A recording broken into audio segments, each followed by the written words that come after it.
নমস্কার বন্ধুরা, homemade cooking চ্যানেলের আরেকটি এপিসোডে আপনাদের সকলকে স্বাগত জানাই। আজকে আপনাদের সাথে চিকেন কারির খুব সিম্পল একটা রেসিপি আমি শেয়ার করব। তাহলে চলুন শুরু করা যাক।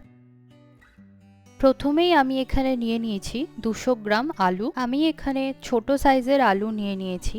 আপনারা যদি বড় সাইজের আলু ব্যবহার করেন তাহলে মাঝখান থেকে কেটে 2 টুকরো করে নেবেন। নিয়ে নিয়েছি 750 গ্রাম মতো চিকেন। চিকেনটাকে সামান্য নুন, লঙ্কার গুঁড়ো, হলুদ গুঁড়ো, জিরের গুঁড়ো, ধনের গুঁড়ো এবং হাফটা লেবুর রস দিয়ে খুব ভালোভাবে ম্যারিনেট করে নেব। লেবুর রস ব্যবহারের ফলে যখন আমরা মাংস কষাবো তখন মাংস হাড় থেকে ছেড়ে বেরিয়ে আসবে না।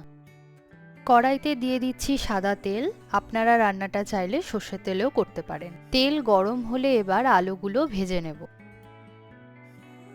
দিয়ে দেব সামান্য নুন। আমি এখানে হলুদের ব্যবহার করছি না, তেলটা পুড়ে যাবে বলে। আপনারা চাইলে আলু ভাজার সময় অল্প হলুদ গুঁড়ো ব্যবহার করতে পারেন। এখানে আলুগুলো খুব বেশিক্ষণ ভাজার প্রয়োজন নেই। যখনই দেখবেন আলুগুলো অল্প লাল লাল হয়ে এসেছে তখনই আমাদের এগুলোকে তুলে নিতে হবে।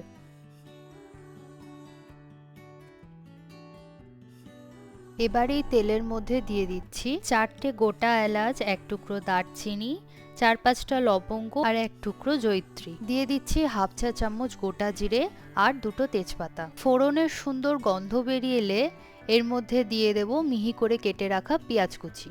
পেঁয়াজটা একটু ভাজা হয়ে গেলে দিয়ে দেবো এর মধ্যে আদা রসুন বাটা। আদা রসুনের কাঁচা গন্ধটা না যাওয়া অবধি এটাকে আমাদের কুক করতে হবে। এবার এখানে দিয়ে দিচ্ছি একটা বড় সাইজের টমেটো পেস্ট। একটু ভালো করে মিশিয়ে নিয়ে এর মধ্যে দিয়ে দেবো কাঁচা লঙ্কা বাটা।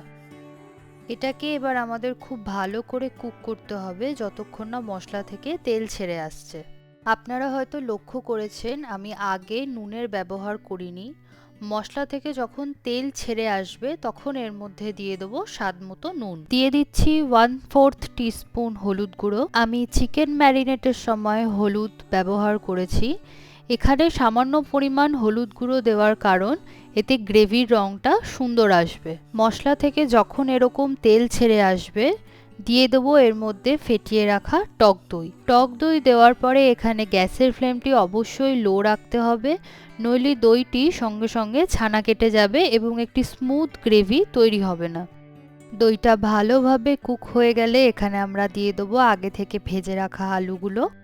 সামান্য একটু নাড়াচাড়া করে এর মধ্যে দিয়ে দেবো আগে থেকে ম্যারিনেট করে রাখা চিকেন। চিকেনগুলো দেওয়ার পরে এটাকে খুব ভালো করে একবার মিক্সড করে নিতে হবে। এরপর এটাকে প্রায় 10 থেকে 15 মিনিট কম আঁচে ভালোভাবে কষিয়ে নিতে হবে। এই স্টেজে মাংস যত ভালো করে কষানো হবে মাংসের টেস্ট তত ভালো আসবে এবং মাংস ততটাই জুসি হবে। দেখুন চিকেনটা এখানে খুব ভালো মতো কষানো হয়ে গেছে। এই স্টেজে আমি এর মধ্যে দিয়ে দেবো পরিমাণ মতো জল। দিয়ে দিচ্ছি 5 থেকে 6টা কাঁচা লঙ্কা। এতে করে খুব সুন্দর ফ্লেভার আর টেস্ট আসে। ভালো করে একবার সবটা মিশিয়ে নেব। ভালো করে একবার ফুটিয়ে নিয়ে এখানে দিয়ে দেব গরম মশলা গুঁড়ো আর কুচনো ধনেপাতা।